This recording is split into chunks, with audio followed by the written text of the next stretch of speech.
اس عنوان پر ہمیں مزید مستفید فرمائیں۔ حضرت کی بات شروع ہونے سے پہلے آپ حضرات سے گزارش ہے کہ تھوڑا قریب قریب وقت بڑھیں۔ یہ ہمارے لیے کیا عجب ہے کہ صحابہ کی محبت اور اہل بیت کی محبت میں ہم یہاں جمع ہوئے ہیں، یہی ہماری بخشش کا ذریعہ بن جائے۔ السلام علیکم ورحمۃ اللہ وبرکاتہ۔ الحمد للہ رب العالمین والعاقبۃ للمتقین والصلاة والسلام علی سید الانبیاء والمرسلین خاتم النبیین محمد وعلی آلہ واصحابہ اجمعین، اما بعد فاعوذ باللہ من الشیطان الرجیم، بسم اللہ الرحمن الرحیم۔ محمد رسول اللہ والذین معه اشداء علی الکفار رحماء بینہم تراہم رکعا سجدا الی آخرہ الآیہ، صدق اللہ العظیم۔ وقال النبی صلی اللہ علیہ وسلم: اللہ اللہ فی اصحابی لا تتخذوهم غرضا من بعدی فمن احبهم فبحبی احبهم ومن ابغضهم فببغضی ابغضهم ومن آذاهم فقد آذانی ومن آذانی فقد آذى اللہ ومن آذى اللہ ان یوشک یأخذہ او کما قال علیہ الصلاة والسلام۔ قابل قدر علماء کرام، حفاظ عظام، معزز سامعین اور معزز سامعات، کافی دیر سے آپ حضرات بہت ہی مرتب انداز میں سلیقہ مندی کے ساتھ صحابہ کرام کی عظمت سے متعلق اور اہل بیت اطہار رضوان اللہ علیہم اجمعین کے متعلق گفتگو سماعت فرما رہے تھے۔ حضرت کے بیان کا جو اختتامی حصہ تھا اہل بیت اطہار، میں وہیں سے کچھ اپنی بات کو آگے بڑھانا چاہتا ہوں، اور چونکہ وقت زیادہ ہو گیا اس لیے میں زیادہ وقت بھی نہیں لوں گا۔ مختصر وقت میں جو بڑوں نے باتیں ہمیں بتائی ہیں اس کو مذاکرے کے طور پر سنانے کی سعادت حاصل کروں گا۔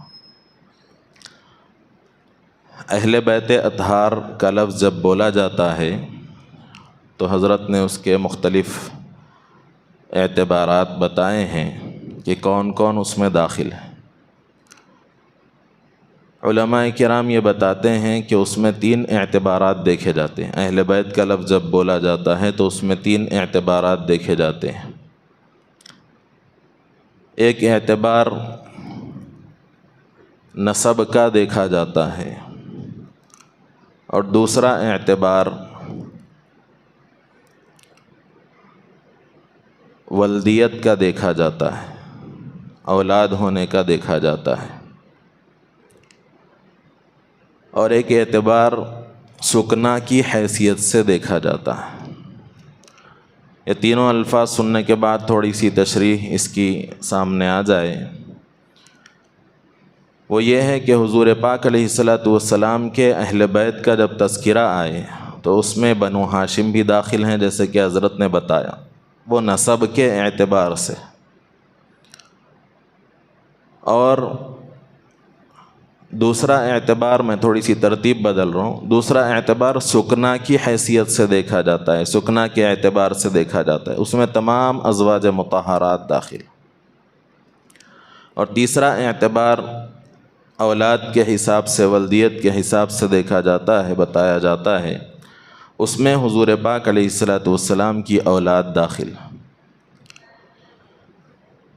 آج کا جو موضوع ہے عظمت صحابہ اور اہل بیت اطہار رضوان اللہ علیہم اجمعین، اس میں اہل بیت اطہار سے متعلق جو عمومی مزاج اور عمومی ذہنیت بنی ہوئی ہے وہ حضور پاک علیہ الصلاۃ والسلام کی کچھ خاص روایتیں ہیں، جس کی بنا پر اہل بیت کا ایک خاص عنوان بھی اس کے ساتھ جوڑا جاتا ہے۔ اہل بیت اطہار میں حضور پاک علیہ الصلوۃ والسلام کی اولاد داخل ہیں، لیکن اولاد کے ساتھ حضرت علی کرم اللہ وجہہ کو بھی داخل کیا گیا۔ تو وہ نسب کی بنیاد پر، ولدیت کی بنیاد پر نہیں، حضور پاک علیہ الصلوۃ والسلام کے قرب خاص اور حضور پاک علیہ الصلوۃ والسلام کے حضرت علی کو اپنے اہل بیت میں شامل کرنے کی وجہ سے قرار دیا گیا، اور اس میں خصوصیت سے 4 اصحاب کا تذکرہ آتا ہے۔ حضرت علی کرم اللہ وجہہ، حضرت سیدتنا فاطمۃ الزہرا رضی اللہ تعالی عنہ، سیدنا حسن رضی اللہ تعالی عنہ، اور سیدنا حسین رضی اللہ تعالی عنہ۔ حضور پاک علیہ الصلوۃ والسلام کے ساتھ جب ان سب کو جوڑا جاتا ہے تو کل 5 کا یہ عدد بنتا ہے، جسے عموماً پنجتن کے نام سے یاد کیا جاتا ہے۔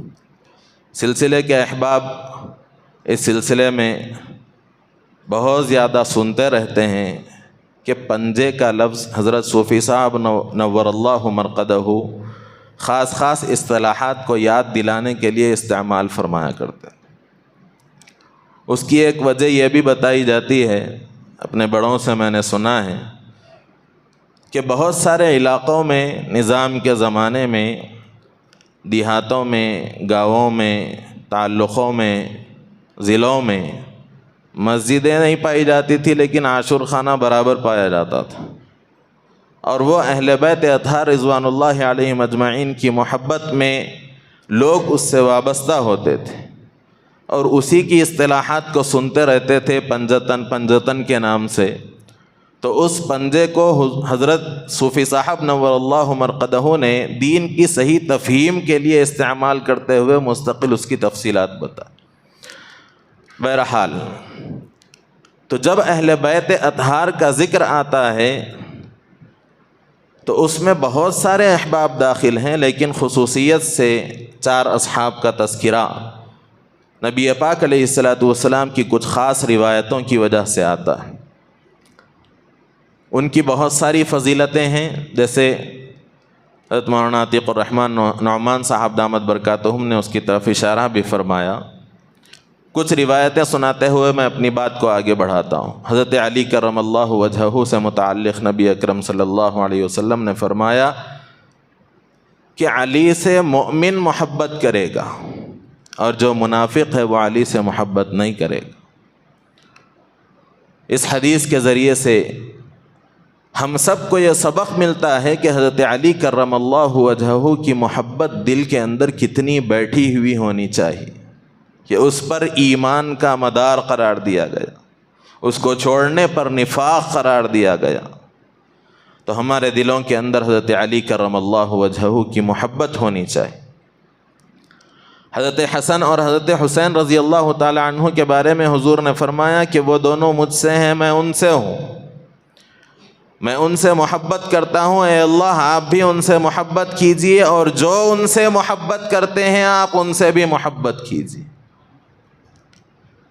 تو معلوم یہ ہوا کہ حضرات حسنین کی محبت دل میں ہوگی تو حضور کی محبت بھی نصیب ہوگی۔ اگر حضور کی محبت نصیب ہوگی تو اللہ کی محبت بھی نصیب ہو۔ تو ہمارے دلوں میں ان کی بھی محبت ہونی چاہیے، ان کی بھی عظمت ہونی چاہیے۔ حضرت حسن رضی اللہ تعالی عنہ جسم کے نصف حصے سے، آدھے حصے سے حضور کے مشابہ تھے۔ حضرت حسین رضی اللہ تعالی عنہ نصف حصے سے حضور کے مشابہ تھے۔ بے پناہ محبت حضور فرمایا کرتے تھے ان دونوں سے۔ حضور فرماتے تھے کہ یہ میرے دنیا کے پھول ہیں، میری خوشبوئیں ہیں۔ حضور پاک علیہ الصلوۃ والسلام انہیں اپنے کندھوں پر بٹھا کر لوگوں کے سامنے آتے تھے، انہیں اپنی گود میں اٹھا کے نماز پڑھایا کرتے تھے۔ کیسی پیاری تربیت! حضور پاک علیہ الصلوۃ والسلام نے ان کی فرمائی، ایک واقعے سے اس کا اندازہ لگایا جا سکتا ہے، بڑوں کو کیسے سکھانا چاہیے، کس انداز سے بتانا چاہیے۔ روایتوں میں آتا ہے کہ حضرت حسن رضی اللہ تعالیٰ عنہ ایک مرتبہ وضو فرما رہے، چھوٹے سے بچے ہیں، وضو فرما رہے ہیں۔ انہوں نے دیکھا کہ بازو ایک صحابی ہیں وہ بھی وضو فرما، لیکن ان کا وضو درست نہیں ہے۔ تو حضرت حسن رضی اللہ تعالی عنہ نے ان سے کہا کہ چچا جان، میں آپ کے سامنے وضو کر کے دکھاؤں گا، آپ میرے وضو کی اصلاح فرمائیے، اگر میری کوئی غلطی ہو رہی ہو تو آپ اس کو درست فرمائیں۔ پھر اس کے بعد انہوں نے وضو فرمایا تو وہ صحابی جو ٹھہرے ہوئے تھے انہوں نے دیکھا کہ یہ لڑکا میری اصلاح فرمانا چاہتا ہے، اس کے لیے اس نے ایسی حسن تدبیر کو اختیار فرمایا، تو وہ بول اٹھے کہ بیٹا غلطی تمہارے وضو میں نہیں، میرے وضو میں تھی، میں اپنے وضو کو درست فرما لوں۔ کیسی اخلاقی تربیت کی نبی پاک علیہ السلام نے، اس کی کیسی اعلیٰ مثال پیش کی سیدنا حسن رضی اللہ تعالی عنہ۔ ہر ایک کی اپنی بے شمار فضیلتیں ہیں۔ امت کے اندر دو گروہ حضرت عثمان غنی رضی اللہ تعالی عنہ کے زمانے سے ہی پیدا ہونے شروع ہو گئے، اور حضور نے فرمایا تھا کہ میرا بیٹا حسن امت کے دو گروہوں میں صلح فرمائے گا۔ اور سیدنا امیر معاویہ رضی اللہ تعالی عنہ کی خلافت کے بعد حضرت حسن رضی اللہ تعالی عنہ نے ان کے ہاتھ پر بیعت کی، اور امت کے دو گروہوں میں قتل و قتال اور خونریزی سے امت کو بچایا۔ اللہ کے نبی علیہ السلام کی یہ پیشن گوئی پوری ہوئی۔ ان کی عظمت ہمارے دلوں میں ہونی چاہیے، ان کی محبت ہمارے دلوں میں ہونی چاہیے۔ سیدتنا فاطمہ الزہرا رضی اللہ تعالی عنہ کا نام بھی اہل بیت اطہار میں خصوصیت سے لیا جاتا ہے۔ ان کے بارے میں نبی اکرم صلی اللہ علیہ وسلم کی بے شمار روایتیں۔ حضور فرمایا کرتے تھے کہ فاطمہ مجھ سے ہے، بلکہ مشابہت میں اور چال چلن میں بھی حضرت فاطمہ الزہرا رضی اللہ تعالی عنہ حضور پاک علیہ السلام کے مشابہ بتائی جائے۔ جب حضور پاک علیہ السلام کا وصال کا وقت قریب آئے، ازواج مطہرات تشریف فرمائے، حضرت فاطمہ الزہرا رضی اللہ تعالی عنہ چل کر آتی ہیں تو انہیں ایسے محسوس ہوتا ہے جیسے حضور چل کر آ رہے ہیں۔ اس کے بعد وہ حضور سے قریب ہوتی ہیں تو حضور انہیں دیکھ کر اپنے باہوں کو پھیلاتے ہیں، انہیں اپنے قریب کرتے ہیں، ان کے کانوں میں سرگوشی کرتے ہیں۔ کچھ دیر سننے کے بعد وہ رونے لگتی ہیں، پھر اس کے بعد حضور پاک علیہ السلام کچھ سرگوشی کرتے ہیں، پھر اس کے بعد وہ ہنسنے لگتی ہے۔ صحابہ پریشان ہوتے ہیں، ازواج مطہرات پریشان ہوتی ہیں۔ کچھ دنوں کے بعد حضور پاک علیہ السلام کی وفات ہو جاتی ہے۔ اس کے بعد حضرت فاطمہ الزہرا رضی اللہ تعالی عنہ اس موقع پر حضور سے جو گفت و شنید ہوئی تھی، جو سرگوشی ہوئی تھی، اس کا ذکر فرماتی ہیں کہ حضور نے مجھے اپنے قریب کیا اور فرمایا کہ میں اس دنیا سے جانے والا ہوں، تو میں رونے لگی۔ حضور نے فرمایا کہ میرے جانے کے بعد تم سب سے پہلے مجھ سے ملو گی، تو مجھے ایک درجہ خوشی ہوئی۔ اس کے بعد پھر حضور نے فرمایا کہ فاطمہ تم جنتی عورتوں کی سردار ہو، کیا تمہیں یہ بات پسند نہیں؟ تو اس بات پر حضرت فاطمہ رضی اللہ تعالی عنہ مسکرا اٹھی۔ حضور کی محبت دیکھیے، حضرت فاطمہ کے مقام کو کیسے بیان فرما، جنتی عورتوں کی سردار۔ تو یہ اہل بیت اطہار رضوان اللہ علیہم اجمعین۔ اس کے علاوہ اہل بیت اطہار میں بہت سارے آتے ہیں، ازواج مطہرات بھی آتی ہیں، جیسے قرآن پاک کی آیات کے ذریعے سے حضرت مولانا نے بہت بہترین تفصیل آپ حضرات کے سامنے بیان فرمائے، اس میں کوئی دو رائے نہیں رکھ سکتا۔ تو ہمیں چاہیے کہ اہل بیت اطہار کی حقیقت کو ہم سمجھیں۔ اہل بیت اطہار میں صرف یہی 4 اصحاب نہیں بلکہ بہت سارے لوگ ہیں، اس کی تفصیل اپنے گھروں میں بھی بتانے کی ضرورت ہے، خواتین کو بھی بتانے کی ضرورت ہے، بچوں کو بھی بتانے کی ضرورت ہے، انہیں سمجھانے کی ضرورت ہے۔ تو اہل بیت اطہار کی محبت ہمارے دلوں میں ہونی چاہیے، اس سے اللہ کی محبت وابستہ ہے، اس سے رسول اللہ صلی اللہ علیہ وسلم کی محبت وابستہ ہے، اس سے دنیا کی کامیابی وابستہ ہے، اس سے آخرت کی کامیابی وابستہ ہے۔ اس جلسے کا ایک عنوان عظمت صحابہ۔ صحابہ کی تعریف و توصیف میں پورا قرآن بھرا پڑا ہے۔ اللہ کے نبی علیہ السلام نے احادیث مبارکہ میں بہت تفصیل سے صحابہ کی عظمت کو بیان فرمایا، بلکہ حضرت ابو بکر کی فضیلتیں الگ بیان فرمائی، حضرت عمر کی فضیلتیں الگ بیان فرمائی، عشرہ مبشرہ کی فضیلتیں الگ بیان فرمائی، حضرت عثمان غنی کی فضیلتیں الگ بیان فرمائی، حضرت علی کرم اللہ وجہہ کی فضیلتیں الگ بیان فرمائی، مختلف صحابہ کی مختلف فضیلتیں بیان فرمائی۔ روایات کو اپنے ذہنوں میں لانا چاہیے، اپنے گھروں میں، اپنے گھروں کے اندر اس کی سیرت کے پڑھنے کا اہتمام کرنا چاہیے، تاکہ ہمیں معلوم ہو کہ کس صحابی کی کیا فضیلت۔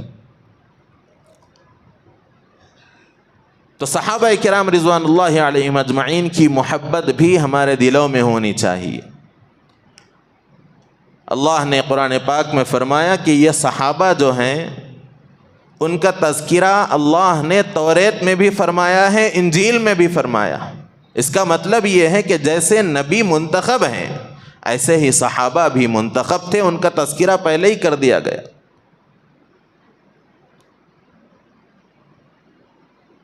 نبی اکرم صلی اللہ علیہ وسلم نے ایک روایت میں فرمایا کہ اللہ نے مجھے منتخب فرمایا، ایسے ہی میرے صحابہ کو بھی منتخب فرمایا۔ اور صحابی کہتے کسے ہیں؟ صحابی کہتے ہیں اس ذات کو، ان ذوات مقدسہ کو جنہوں نے اسلام کی حالت میں حضور پاک علیہ السلام کے ساتھ ایک لمحہ بھی گزارا ہو اور ایمان کی حالت میں ان کی وفات ہوئی ہو، انہیں صحابی کہتے ہیں۔ اگر کوئی ایمان لایا پھر بعد میں پھر گیا، کفر پہ اس کی موت ہوئی، تو ایسے شخص کو صحابی نہیں کہا جاتا۔ کسی نے حضور پاک علیہ السلام کے دنیا سے پردہ فرما جانے کے بعد ایمان قبول کیا، لیکن انہوں نے حضور کو دیکھا تھا، حضور کے زمانے میں ایمان قبول نہیں کیا، تو ان کو بھی صحابی نہیں کہا جاتا۔ حضور پاک علیہ السلام کے زمانے میں کوئی موجود تھے، حضور پر ایمان لا چکے تھے، حضور کے ساتھ رہ چکے تھے ایک آدھ لمحہ، لیکن حضور کو نہیں دیکھا تھا، ایسے شخص کو بھی صحابی کہا جاتا۔ جیسے بہت سارے نابینا صحابہ، حضرت عبداللہ ابن ام مکتوم رضی اللہ تعالی عنہ، جن کے بارے میں اللہ نے پارہ 30 کے اندر جو تیسری صورت ہے سورہ عبس وہ نازل فرمائے، نابینا تھے لیکن صحابہ میں داخل تھے۔ تو صحابی وہ ہے جو اللہ کے نبی علیہ السلام کے ساتھ ایمان کی حالت میں ایک لمحہ گزارا ہو۔ اور جو صحابہ کرام خلفائے راشدین ہیں وہ تو پوری زندگی حضور کے ساتھ ایمان کی حالت میں گزار دی، ان کا مقام و مرتبہ کیا ہوگا، ان کی عظمت کیا ہوگا۔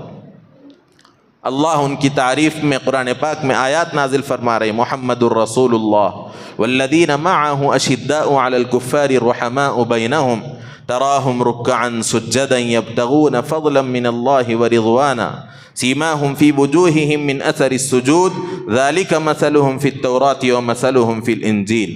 ان کی تعریف بھی بیان کی گئی، توصیف بھی بیان کی گئی، صفات بھی بیان کی گئی۔ یہ صحابہ وہ صحابہ ہیں جن کے دلوں کو اللہ نے ایمان سے مزین فرما دیا تھا۔ لو یطیعکم فی کثیر من الامر لعنتم ولکن اللہ حبب الیکم الایمان وزینہ فی قلوبکم۔ اللہ نے تمہارے لیے ایمان کو پسند فرمایا، تمہارے دلوں میں ایمان کو راسخ فرمایا، وکرہ الیکم الکفر والفسوق والعصیان، اور کفر کو، فسق و فجور کو اللہ نے ان کے لیے ناپسندیدہ بنا دیا۔ یہی وجہ ہے کہ اہل سنت والجماعت کا اعتقاد صحابہ کے بارے میں یہ ہے کہ صحابہ کرام گناہوں سے محفوظ ہیں۔ اگر کوئی گناہ ان سے سرزد ہو بھی گیا ان کی زندگی میں تو اللہ نے ان کو معاف فرما دیا، معافی کا پروانہ دے دیا، رضی اللہ عنہم ورضوا عنہ کا جیسا بڑا پروانہ اللہ نے ان کو عطا فرما دیا۔ تو یہ صحابہ کرام رضوان اللہ علیہم اجمعین کی عظمت ہی کا بیان ہے۔ نبی اکرم صلی اللہ علیہ وسلم نے فرمایا، اللہ فی اصحابی، کہ میرے صحابہ کے بارے میں اللہ سے ڈرو، لا تتخذوہم غرضا من بعدی، میرے بعد ان کے ساتھ کسی قسم کا ناروا سلوک اور کسی قسم کی بدگمانی، کسی قسم کا فساد، کسی قسم کی خرابی اپنے دماغوں میں نہ پالو۔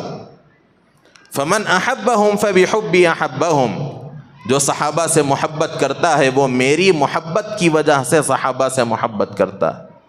ومن ابغضهم فببغضی ابغضهم، اور جو صحابہ سے بغض رکھتا ہے وہ مجھ سے بغض کی وجہ سے، دشمنی کی وجہ سے صحابہ سے بغض کرتا ہے.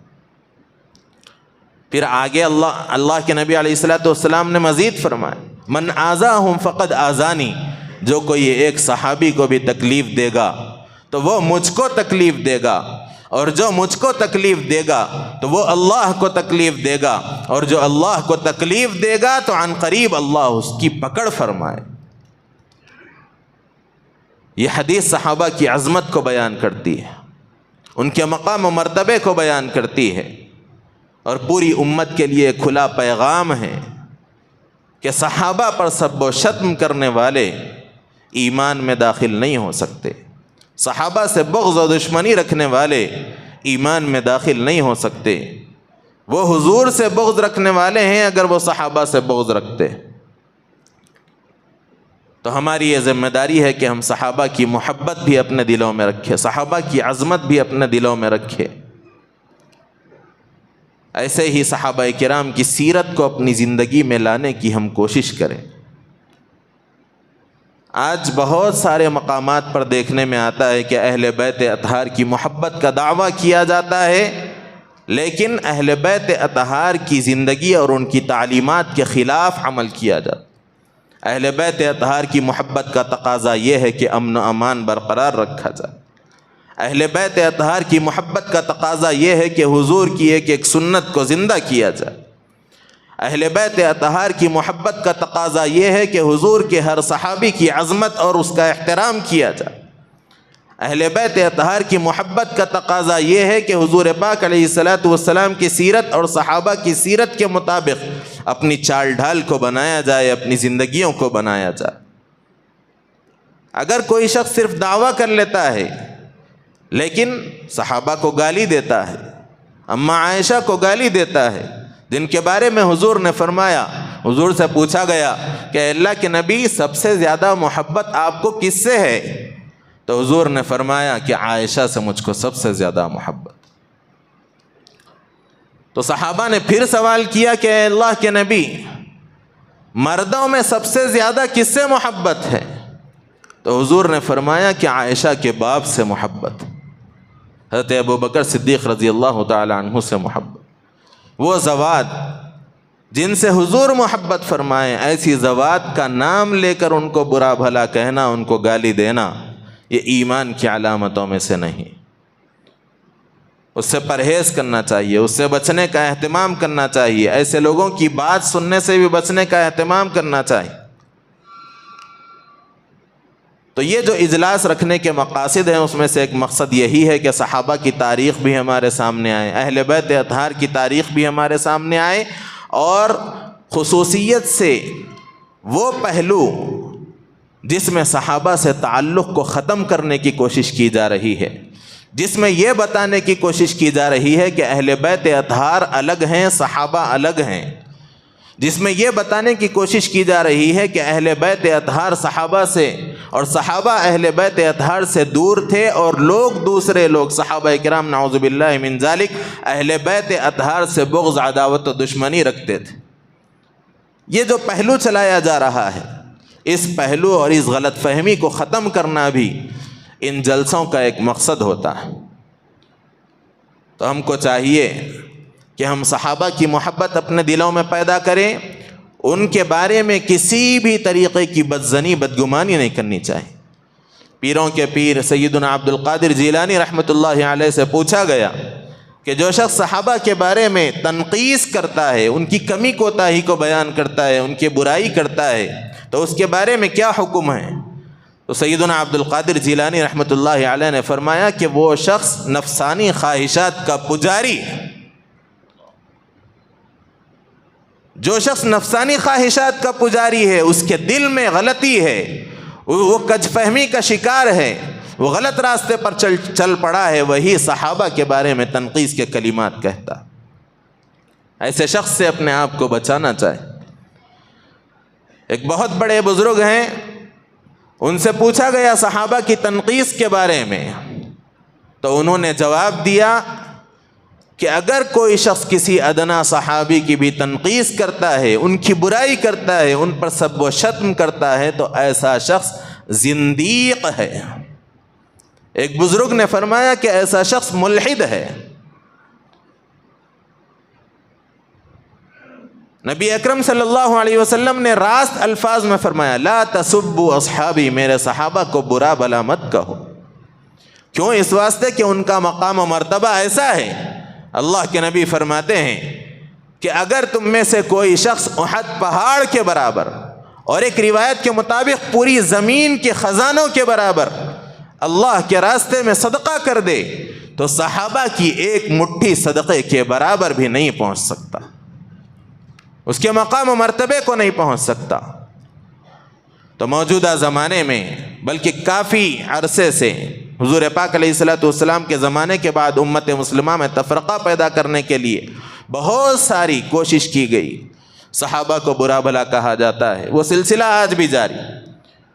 تو ہماری یہ ذمہ داری ہے کہ ہم ایسے لوگوں سے چوکس رہیں، اپنے دین و ایمان کی حفاظت کرتے رہیں، صحابہ کے حقوق کو ذہن میں رکھیں۔ جیسے حضرت نے بتایا صحابہ کا ایک حق یہ ہے کہ ان کو حجت مانا جائے، صحابہ کا ایک حق یہ ہے کہ ان کو عادل مانا جائے، صحابہ کا ایک حق یہ ہے کہ ان سے محبت کی جائے، صحابہ کا ایک حق یہ ہے کہ ان کی عظمت اپنے دلوں میں بٹھائی جائے، صحابہ کا ایک حق یہ ہے کہ ان کی اقتداء کی جائے، صحابہ کا ایک حق یہ ہے کہ ان کی ایک ایک تعلیم کو اپنی زندگی میں لانے کی کوشش کی جائے، کیونکہ ان کی جو تعلیم ہے وہ نبی کی تعلیم ہے، اور جو نبی کی تعلیم ہے وہ قرآن کی تعلیم ہے، جو قرآن کی تعلیم ہے وہ اللہ کی تعلیم ہے، اور جو اللہ کی تعلیم کو اپنی زندگی میں لا لیتا ہے اللہ اس کو دنیا میں بھی کامیاب کرتا ہے، آخرت میں بھی کامیاب کرتا ہے۔ تو بہرحال اس پہلو پر بھی آپ حضرات کی توجہ ہونی چاہیے، اس لیے میں نے چند گزارشات آپ حضرات کے سامنے رکھے۔ اللہ تبارک و تعالی ہمارے جمع ہونے کو قبول فرمائے، صحابہ کی عظمت و محبت ہمارے دلوں میں پیدا فرمائے، صحابہ کرام رضوان اللہ علیہم اجمعین کی جتنی صفات اللہ نے قرآن پاک میں بیان فرمائی ان صفات کو اپنے اندر پیدا کرنے کی توفیق نصیب فرمائے۔ خصوصیت سے اللہ نے قرآن پاک میں فرمایا وَأَلْزَمَهُمْ كَلِمَةَ التَّقْوَى، اللہ نے ان کے لیے لازم کر دیا تھا تقوی کی صفت کو، اور تقوی کا معنی ہوتا ہے، مطلب ہوتا ہے کہ اللہ تبارک و تعالیٰ کے منشے کے خلاف، اللہ کے حکم کے خلاف، نبی کی تعلیمات کے خلاف ہرگز نہ کرنا، اللہ کے حکم کے مطابق کام کرنا، یہی تقوی میں آتا ہے۔ تو اللہ کے نبی علیہ الصلوۃ والسلام کی تعلیمات کے مطابق زندگی گزارنا یہی تقوی میں آتا ہے، اور صحابہ کی یہ صفت اللہ نے قرآن پاک میں بیان فرمائی۔ خصوصیت سے اس صفت کی جانب بھی ہم سب کو توجہ کرنے کی ضرورت ہے کہ یہ صفت ہمارے دلوں کے اندر بھی پیدا ہو جائے۔ اللہ تبارک و تعالی ہم تمام کو عمل کی توفیق نصیب فرمائے۔ آمین وآخر دعوانا ان الحمد للہ رب العالمین۔ ماشاء اللہ۔